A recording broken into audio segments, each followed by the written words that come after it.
안녕하십니까. 무민명리 강의로 오늘은 185번째 시간입니다. 지난 시간에 이어서 정화에 대해서 공부 한번 해보도록 하겠습니다. 오늘 정화 6번째 시간이지요. 지난 시간에는 봄과 여름에 대해서 공부를 했었고, 이번 시간에는 가을, 신유, 술, 월에 대해서 공부를 한번 해보도록 하겠습니다. 가을철 정화론. 퇴기하고 유약하니 간목을 전용하고 경금을 겸용한다. 이제 불이라고 하는, 여름이라고 하는 기세를 벗어났죠. 그래서 퇴기한다, 기가 쇠퇴한다 이런 말이고요. 이제 가을로 접어들은다 이런 말입니다. 가을로 접어들려고 할 때는 화의 기운을 돋구어주는 목의 기운이 꼭 필요하지요. 그래서 을목보다는 간목이 꼭 필요합니다. 경금까지 있으면 더더욱 좋겠지요. 정화로서 경금을 녹이고 간목이 생주하면 금상첨화다. 가을에 정화다 보니 조금 불의 기세가 약할 수 있습니다. 그래서 간목이 정화를 도우게 되면은 경금을 더욱 잘 녹일 수 있겠죠. 그래서 금상첨화일 것이다. 가을은 신령하니 병화가 정화를 겁탈하기 어렵다. 이제 정화는 병화가 옆에 떠 있으면은 그 힘을 쓰기는 어렵습니다. 가을이다 보니 정화의 기운을 겁탈하기는 어렵다 이런 말이고요. 지지에 4, 5화 등이 있어 허약하지 않으면은 가을은 정화가 본분을 지키고 자신이 활동할 계절이어서 의식은 촉할 것이다. 불의 기세가 너무 약하지 않으면은 정화는 자신의 역할을 합니다. 이런 뜻입니다. 정화는 불꽃이 꺼지지 않고 보존되면은 가을, 겨울에는 본래 임무를 수행할 준비가 되어 있는 환경과 같아서 의식은 적화다. 전에 이 청간도 날 때 정화는 겨울에 태어나는 것이 가장 좋고 가을에 태어나는 것이 두 번째로 좋다고 했습니다. 그 이유는 정화가 자신의 역할을 할 것이 있기 때문에 이런 얘기를 하는 겁니다. 가을에 정화가 간목을 만났었을 때 가을은 병화가 서산에 떨어지는 태양이 되어 힘이 쇠퇴해가고 반대로 정화가 힘을 발휘하는 시기이므로 신왕함이 우선이다. 여기서 가을에라고 하는 의미의 뜻은 이제 병화의 기세가 여름이 뜨겁고 가을은 차가운 기세가 시작이 되니 정화의 따뜻함에 에너지보다는 열기가 필요하다 이런 말이고요. 정화는 간목의 힘을 얻을 수 있으면은 그 불꽃의 기세가 더욱 강해집니다. 간목과 경금이 같이 있으면 길어지면 간목이 있고 경금이 없으면 가난한 선비일 것이다. 정화한테 간목은 인수의 작용입니다. 간목은 인수의 작용이니 정화의 기세를 돋구어 줍니다. 그러다 보니까 공부를 열심히 하게 되고 지식이 있고 능력은 갖추고 있습니다만은 경금이라고 하는 실물적인 소득이 없습니다. 그러다 보니 제야의 가난한 선비가 될 것이다. 뭐 이런 말이고요. 그래서 흰수가 있어야 정화의 기세를 잘 타오르게 만드는데 간목만 있으면 정화의 기세가 잘 타올라서 금을 용금성기해야 되는데 금이 없으면 할 일이 없다 이런 말입니다. 을목을 보면 사시사철 불꽃이 줄어들고 연기만 나며 심지어는 꺼지기까지 하는 경우가 되어 매우 흉할 것이다. 더군다나 을목은 경금까지 합해버리지요. 그러다 보니까 이 정화는 경금이 꼭 필요한데 이 을목이 경금을 합해버리다 보니 흉할 것이다 이런 말입니다. 병화를 보면 서산에 해가 떨어지고 정화가 힘을 얻어야 할 계절이나 병화가 투가 나면 다시 태양이 왕성해지는 형국이니 정화는 다시 빛을 잃고 남에게 의지하는 경우가 될 것이다. 정화한테 병화한테 정화도 서로 아주 극신약하지 않으면 도움이 된다 이런 말입니다. 정화를 또 보면 신성하게 되어 좋은 것처럼 보이나 쟁제의 우려가 있을 것이다. 이럴 때 정화를 또 본다는 의미의 뜻은 비겁의 기세가 강해질 수도 있겠죠. 이럴 때는 길한 기세도 있기도 하지만은 흉한 우려가 있다. 쟁제의 우려가 있다. 비겁의 기세가 강하면은 죄를 제일 먼저 극합니다. 이런 얘기를 하는 겁니다. 무토를 보면 정화는 여름을 제외하고 임계를 반기지는 않는데 가을철에 기운이 더욱 떨어지는 계절이고 수확기여서 물이 필요하지 않아 임계가 나타남을 아주 싫어하게 되는데 그래서 정화는 가을에 임계가 나타난다 이런 말을 싫어한다 이런 말인데 무토가 이 임계를 접근하지 못하게 하는 약신으로 작용하니 기라일 것이다. 정화는 가을의 기세에서는 물이 많이 필요치 않습니다. 곡식을 잘 가둬야 되다 보니 이 곡식이 그렇게 물기를 많이 필요하지는 않지요. 근데 이 임계가 나타나서 물기를 많이 머금으려고 할 때 이 무토가 그걸 제어해 주다가 보니 필요한 기세일 것이다. 뭐 이런 말입니다. 무토와 간목이 있을 경우 간목은 정화를 왕성히 하여 좋고 무토는 임계를 접근하지 못하게 하여 의식을 족하며 편안한 생활을 하게 될 것이다. 뭐 이런 말 좋죠. 이런 정도가 된다면은 그 다음에 기토 보겠습니다. 기토는 정화의 기신으로 길신인 간목을 합구하여 무기력하게 하며 기토의 습기와 화기를 빼앗겨 빛을 움츠러들게 하니 어느 계절이든 기토가 나타남을 싫어한다. 그래서 정화는 특히 기토가 있어서 간목을 합구하는 다른 습목 이런 거는 두 번째 문제고 간목을 합구하기 때문에 나한테 꼭 필요한 불길을 돋궈 줄 수 있는 간목을 합구하기 때문에 그래서 싫습니다 라는 뜻입니다. 경금을 보면 경금은 재성으로 간목을 쪼개는 도끼나 정화에 의해 만들어진 기물의 재료의 역할을 하는 격이니 재성으로 불을 이루는 기초가 될 것이다. 이게 아무래도 기세가 있어야 됩니다. 기세가 있어야 되는 힘의 뜻은 재물의 인연이 아주 사주가 강해야 된다. 뭐 이런 말이고요. 경금이 있고 간목이 없으면 소부이고 허약하고 융통성이 없는 수전노가 되기 쉽다. 그래서 경금이 간목에 있어서 그 간목으로 불로 경금을 녹여야 되는데 간목의 기세만 있다가 보니 이 간목의 기세가 없다가 보니 경금을 정화가 녹이기는 어렵다. 이런 말의 설명이고요.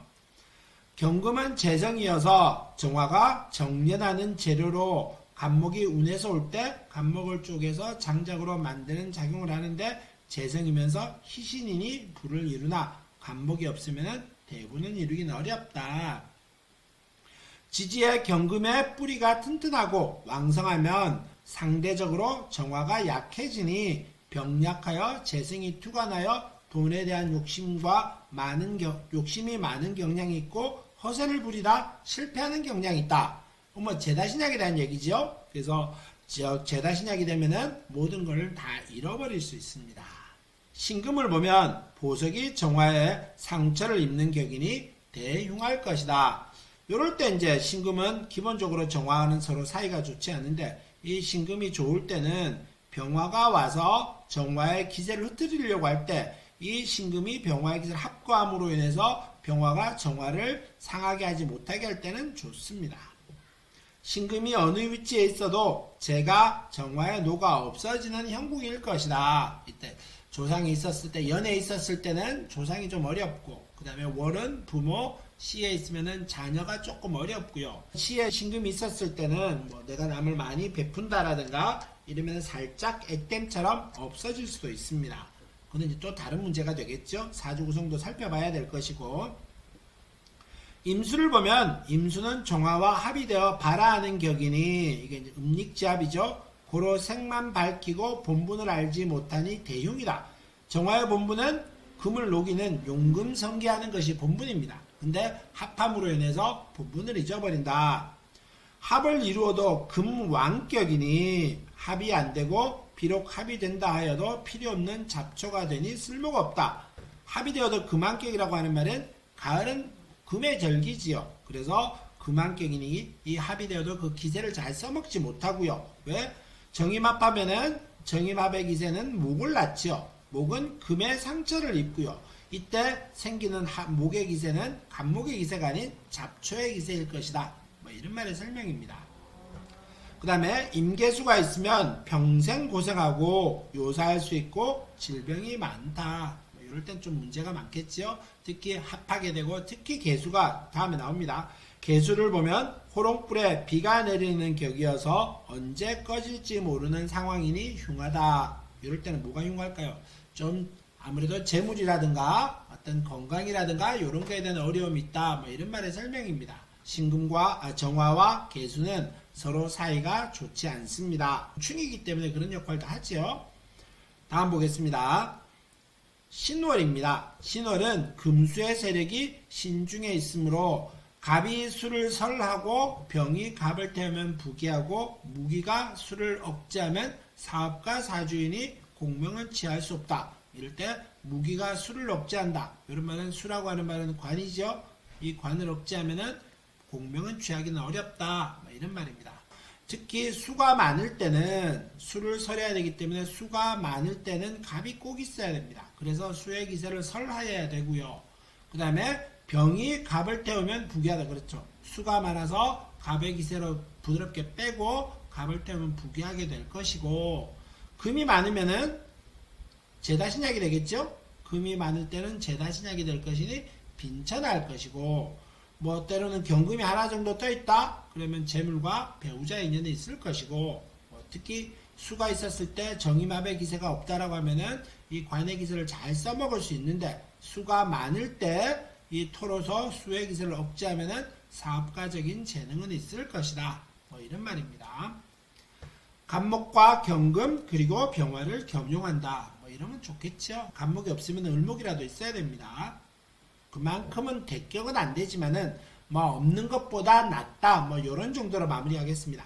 갑을 쓰면 대부대기하고 을을 쓰면 소구소귀하다. 이런 말입니다. 가을의 정화는 퇴기함으로 유약하나 오직 간목만을 쓴다. 그래서 을목은 습기가 많아서 좀 그렇게 반기지는 않는다. 금이 왕하나 정화를 상하게 할 수는 없다. 정화를 상하게 하기는 어렵다. 막 이런 말입니다. 갑은 없고 을만 있으면 대용하는데 중격에 해당한다. 크게 대격이 되기는 어렵고 없는 것보다는 낫다. 뭐 이런 정도 말이겠죠. 갑을이 전혀 없으면 천격이고 일점의 목화가 없으면 종제격을 이루어서 부하게 된다. 이제 이 종제격은 말씀받다는 사주의 기세가 너무 죄가 기세가 강해서 죄로 종하는 것인데 결코 뭐 나쁘다 좋다를 말할 수는 없고요. 운의 영향을 많이 받습니다. 정화가 신월에 태어난 성격은 침착하고 건실하고요. 노력은 타의 추종을 부려하며 신왕하면은 인격이 고상합니다. 신약하면은 다소 아집이 강하고 소견이 좁으며 소탐대실할 수 있다. 이럴 때는 이제 미남 미녀로 태어나는 경우도 많고요. 어떤 형태로든 간에 좀 보기가 좋다. 사람들하고 관계도 잘 맺는다. 막 이런 말입니다. 건강은 신약은 신경성 정신분열이나 신경성 위장장애 등에 잘 걸리며 허한 체질자가 많다. 아무래도 몸이 약하다 이런 말이겠죠. 신약이 될 확률이 매우 높습니다. 가문은 공직자나 학자의 가문에서 많이 태어났다. 초년에 고생이 없는 편이고 정묘일주는 월 1에 원진으로 부모덕이 없고 아니면 결혼하여 처와 사이가 별로다. 신과 묘죠. 묘신 기문이기도 하고 원진이기도 합니다. 여기에 이런 말이 설명하는 겁니다. 남녀 공이 좋은 가정을 이루고 산다. 남편은 성실하고 아내는 어진이 그 가정에 무슨 근심이 있으리요. 혹 격이 천하여 변화가 있다 하여도 변화가 있기 전까지는 행복한 운세를 유지한다. 좋은 운을 탔었을 때는 아무 문제가 없겠지만은 그렇지 않을 때는 어려움도 있으니까 유념해서 살펴보셔야 됩니다. 상업으로 완구계통이 좋고 공업으로는 세공업, 경공업이 좋으며 은행원, 증권계통의 인물은 상당할 것이다. 그런 사람이 많다 이런 말입니다. 다음에 6월 보겠습니다. 6월 신월 정화와 비슷하며 간목, 경금, 임수, 무토를 쓴다. 뭐 요거 다 쓸 수 있으면 얼마나 좋겠습니까? 요거까지 많이 쓸 수 있으면은 뭐 더 이상 바랄 게 없겠죠. 그러면은 뭐 아주 귀하기는 한데 그게 내 맘대로 된다면은 좋겠죠. 갑이 있고 경이 있으면은 부귀하고 목화가 없고 금이 많으면 종제격이 되어 이제 제다신약이 될 소지도 있고요. 종제격이 될 수도 있습니다. 경금을 취하여 간목을 쪼개고 간목이 없으면은 을목을 써야 될 것이다. 그래서 이럴 때는 을목을 쓰면은 격이 떨어집니다. 개수가 있으면은 기토로 제해하며 부귀하고 신왕하면 권세를 잡을 것이다. 그래서 개수가 기토로 제하게 될 때 부귀하게 된다. 경신이 많은데 갑이 없다면 제다신약으로 불운할 것이다. 그래서 너무 신약이 되면은 제다신약의 특징. 수가 많은데 토로서 재수하면 부귀할 것이다. 그래서 수가 많으면은 너무 신약, 관다신약이 될 소지도 있습니다. 이럴 때 토로서 재수해야 된다. 이런 말이고요. 병화를 써서 조우를 하고 간목을 빛나게 하며 수왕하면 무토가 기쁨일 것이다. 이럴 때 사주의 조화로움을 말하는 겁니다. 성격은 서글서글하며 친화력이 있고 인정이 많아 상관없는 남의 일에 고민하며 매사가 신속하게 결정합니다.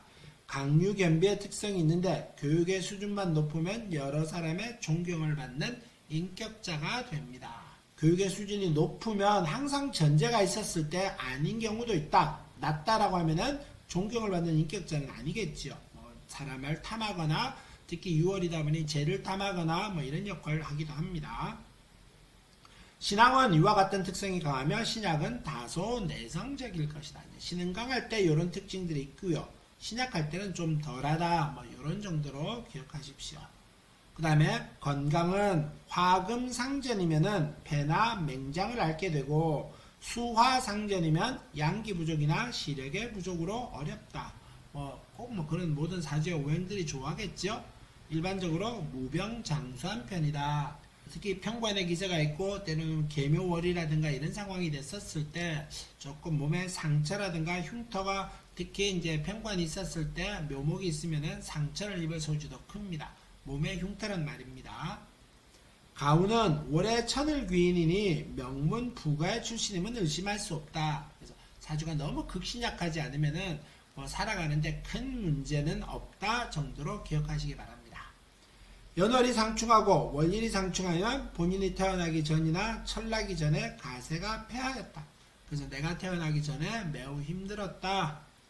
부부 남명은 호색하며 도처에 춘풍하니 부부 사이가 좋을 리 없다. 여자 같은 경우는 특히 대체로 좀 외골수가 좀 많을 수 있고요. 그래도 대체로 가정은 무난하다. 직업 남자로서 여자를 취급하는 업종이고 여성복 판매라든가 여자 신발이라든가 이런 것들도 말을 하는 거죠. 여자는 남자를 많이 상대하는 업종에서 활약한다. 대체로 남성복 판매라든가 여자 같은 경우는 부동산 이런 것들도 가능하겠고요. 그런 역할들을 하는 겁니다. 수월 간목을 쓰고 경금을 기뻐합니다. 이렇게만 쓸 수 있다면은 갑경이 같이 투출하면 문서가 청귀하고 대성합니다. 아주 좋겠죠. 간목이 있고 무관이면은 상관으로 귀하고 비범하다. 이럴 때 대표적으로 전문직이라고 표현을 합니다. 아주 프리랜서처럼 이래서 전문가처럼 살아갈 수 있다. 이런 말이겠고요. 수목이 없고 토가 많으면은 가색격이 되어 부귀공명하며 가색격이 되면 부귀공명합니다. 목 다이고 임계가 있으면 금수운으로 가면 대성공한다. 이제 외격들은 좀 복잡다단합니다. 나중에 또 기회가 되면 살펴보도록 하겠습니다. 토왕하니 신약하다. 고로 간목이 기쁨이 된다. 그래서 간목이 있어야 이게 수월은 상관의 기세지요. 그것도 그게 제어가 됩니다. 갑이 유근하고 천간에 투출하면 고시합격은 틀림없다. 고시합격까지는 몰라도 뛰어난 자격증 전문가 능력자가 되는 것은 틀림없다. 이런 말이겠고요. 목이 왕하면 경금으로서 간목을 쪼개 불 붙여주면 상격이다. 이런 정도만 된다면은 토가 왕하고 목이 없으면은 술을 아주 싫어합니다. 이럴 때는 특히 관성을 보는 것은 탁해지기 때문에 그렇습니다. 성격은 자유분방하고 재주가 뛰어납니다. 창의력과 임기응변에 능하며 멋을 부리는 기질입니다. 이렇게 이제 단지 조금 오만할 수 있고요. 조금 건방질 수 있습니다. 왜? 수월은 상관이기 때문에 상관은 정관에 우리가 관에 영향을 미칩니다. 이 관이 뭐겠습니까? 우리가 갖고 있는 질서, 체계 이런 것들을 말하는데 이 상관은 그 관을 극하기 때문에 그래서 좀 조직이라든가 틀 안에서 규칙적인 도덕 이런 일에서 조금 반감이 많다 이런 말이고요. 재성이 있는 사주는 격도 귀하지만 인품도 훌륭하며 역사의식이 투철하다. 수월종화가 관상학적으로 학의 상이면 상당히 장수한다. 여기 학이라고 하는 말 여기 나오네요. 인수 간목이 득기하면 무병장수가 된다. 이제 학이라고 하는 말은 인의 작용입니다. 특히 정인의 작용처럼 청고하고 특히 이제 목이 가늘고 길어야 되겠죠. 이런 말을 하는 겁니다. 가운은 대개 규경자인 척하지만 사실은 한천한 집안의 자손이다. 상관의 작용입니다. 대체로 조실 부모하거나 부모 때 조금 불운할 수도 있습니다. 높은 자존심으로 자기 혈통을 과시하지만 좋은 가문 출신자는 아주 드물다. 부부 남명은 처덕이 있고 여명은 남편 덕이 없다. 이제 너무 신약하기 때문에 상관의 작용이기 때문에 여명은 남편 덕이 없다 이런 말 하는 겁니다. 상관은 정관을 극한히 여명일 때는 그렇다 이런 말이고요. 직업으로는 두뇌와 센스에 활동하는 직업이 맞고 활동 행동력 전문직이 많다. 이게 아무래도 상관의 재능을 써야 되고 간목이 투출되어 있다라고 하면 그 장관의 재능까지 아주 크게 가지고 있는 겁니다. 그래서 직업이 전문직처럼 잘 풀어갈 수 있다. 뭐 이렇게 설명드리겠습니다. 날이 갈수록 더워지고 있습니다. 이제 6월이 됐으니까 항상 건강하시고요. 좋은 일만 가득하시기 바랍니다. 감사합니다.